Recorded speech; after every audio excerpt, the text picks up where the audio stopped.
आज रमज़ानुल मुबारक का बाबरकत 9वां रोज़ा है। मोमिन दो चीज़ें तलाश करता है, जो ईमान वाला होता है दो चीज़ें तलाश करता है।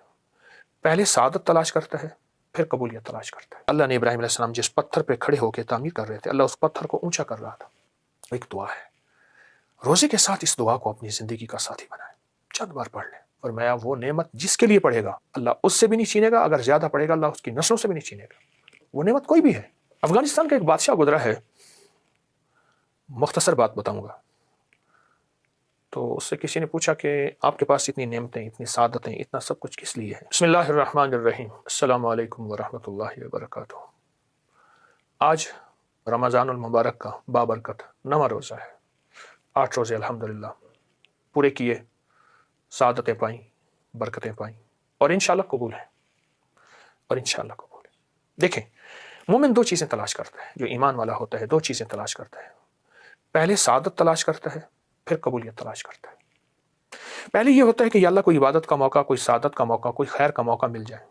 पहले ये होता है, जब वो मिल जाए, मेरी बात याद रखिएगा, जब वो मिल जाए फिर अगला ये होता है कि या अल्लाह अब तो कबूल कर ले। एक दुर्वेश थे, वो हर नमाज के बाद ऐसे मुंह पे हाथ रख लेते थे।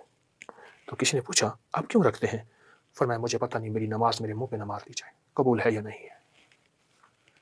रोज़ा एक इबादत है, रोज़ा एक मुजाहिदा है, रोज़ा एक निज़ाम है। कैसे कबूल हो जाए, कैसे कबूल हो जाए? अल्लाह ने मौका दिया, आँख का रोज़ा, कान का रोज़ा, जिस्म का रोज़ा, तन्हाइयों का रोज़ा, पेट का रोज़ा, खाने का रोज़ा, हलाल तय्यब ताहिर चीज़ें जो हमारे लिए, उनका रोज़ा। लेकिन इसके साथ साथ कबूलियत का फ़िक्र, मकबूलियत का फ़िक्र, महबूबियत का फ़िक्र। कबूलियत का, मकबूलियत अर्शों पे, दुनिया पे नहीं। कबूलियत का फ़िक्र, मकबूलियत का फ़िक्र और महबूबियत का फ़िक्र कि अल्लाह इस अमल की वजह से मैं तेरा महबूब बन जाऊँ और तेरे महबूबों का महबूब बन जाऊँ और तेरी मोहब्बत में शामिल हो जाऊँ। जब ये फ़िक्र इंसान की ज़िंदगी में आता है और ये फ़िक्र इंसान की ज़िंदगी में आ जाता है, फिर गैबी दरवाजे खुलते हैं, गैबी निज़ाम चलता है और गैबी अताएँ उसके करम के फजल की होती हैं। जब ये ज़िंदगी में आता है, ये कैसे आएगा? ये दो चीज़ों से मज़ीद आएगा, एक फ़िक्र से और एक दुआ बताता हूँ। इब्राहिम अलैहिस्सलाम ने अपने छोटे से बेटे के साथ काबा की तामीर की। आज भी आप काबा के अगर दाएं तरफ जाएं तो एक जबल काबा जगह है, आज भी उसको जबल काबा कहते हैं, यानी वहाँ से पत्थर उठाए थे, वहाँ से पत्थर उठाए थे। और वो पत्थर बेटा दे रहा था और अल्लाह अपनी कुदरत कामला से, अल्लाह ने इब्राहिम अलैहिस्सलाम जिस पत्थर पे खड़े होकर तामीर कर रहे थे, अल्लाह उस पत्थर को ऊंचा कर रहा था। जितनी दीवार ऊंची जा रही थी, पत्थर भी ऊंचा जा रहा था। आज भी पाँव मकाम इब्राहिम के नाम पर मौजूद है। बड़ी मुशक्क़त से काबा बनाया, पानी नहीं, मशीनें नहीं, कुछ भी नहीं, काबा की तामीर की अल्लाह के अमर से। जब ये तामीर कर ली ना, तो तामीर करने के बाद एक दुआ मांगी थी। आज वही दुआ है जिसकी बदौलत दुनिया खिंची खिंची, हज रुपए का हो जाए या 100 रुपए का हो जाए, उम्रा 5 रुपए का हो जाए या 5,000 का हो जाए, दुनिया खिंची खिंची वहां जा रही है और क़यामत तक जाएगी। वो एक दुआ है, एक दुआ है। रोजे के साथ इस दुआ को अपनी जिंदगी का साथी बनाएं, चंद बार पढ़ लें, बार बार पढ़ लें, नमाज के बाद पढ़ लें, इफ्तार के वक्त पढ़ लें, सहर के वक्त पढ़ लें, किसी लम्हे पढ़ लें, किसी वक्त पढ़ लें इस दुआ को। और दुआ क्या है? रब्बना तकब्बल मिन्ना इन्नका अंतस समीउल अलीम।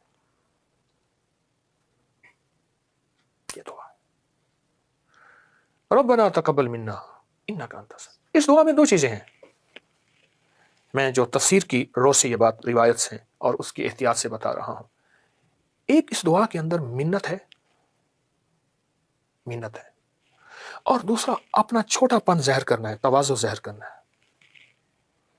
इंसान कोई बड़ी चीज़ हो तो उसको उस अंदाज से बताता है, और कुछ छोटी चीज़ हो, कह मेरी मामूली सी दाल सा कबूल करें, दाल दलिया कबूल करें, और अगर बड़ी डिशें हों, जी मेरा खाना कबूल फरमाए।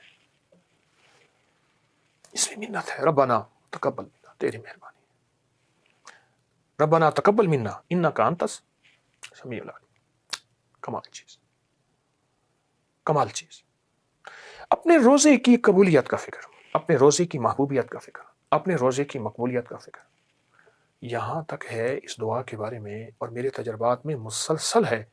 जो शख्स ये दुआ पढ़ेगा, रब्बना तकब्बल मिन्ना इन्नका अंतस समीउल अलीम, फरमाया वो नेमत जिसके लिए पढ़ेगा अल्लाह उससे भी नहीं छीनेगा, अगर ज़्यादा पढ़ेगा अल्लाह उसकी नस्लों से भी नहीं छीनेगा। वो नेमत कोई भी है, रोज़ा नेमत है। پھر روزہ نعمت مل گئی، پھر اس کی قبولیت کا فکر، یہ نعمت ہے کہ اس کا فکر، اس کے اندر فکر آ گئی کہ اللہ آپ قبول کر دے، ایسا نہ میرے منہ پہ نہ مار دیا جائے۔ یہ دعا پڑھنا، یہ قرآن پاک کی آیت ہے جو میں نے آپ کو بتائی ہے، اس دعا کو پڑھنا۔ افغانستان کا ایک بادشاہ گزرا ہے، مختصر بات بتاؤں گا۔ تو اس سے کسی نے پوچھا کہ آپ کے پاس اتنی نعمتیں، اتنی سعادتیں، اتنا سب کچھ کس لیے ہے؟ پر میں جب بھی کوئی چھوٹی سی چھوٹی نعمت بھی مجھے ملی ہے تو میں نے یہ دعا پڑھی ہے 3 بار، ربنا تقبل منا انک انت السمیع العلیم، ربنا تقبل۔ اس دعا کو پڑھا، کہا اللہ پاک کا نظام ہے، پھر اللہ نے مجھے جب لوٹایا ہے تو اس سے بڑی نعمت کر کے لوٹایا ہے، بڑی سعادت کر کے لوٹایا ہے، اور اس سے بڑی نعمتیں اور سعادتیں مجھے اللہ نے پھر عطا کی ہیں اس دعا کی برکت سے۔ یہ دعا اصل میں اس کی بارگاہ میں عمل کو قبول کراتی ہے۔ اگر نعمت ہے تو اس کو قبول کراتی ہے، اور دعا ہے اس کو قبول کراتی ہے، اس کریم کی عطا ہے اس کو قبول کراتی ہے۔ یہ دعا بہت طاقتور دعا ہے۔ اگر آج روزے قبول ہو گئے تو آپ خوش قسمت ہیں۔ کیسے خوش قسمت ہیں؟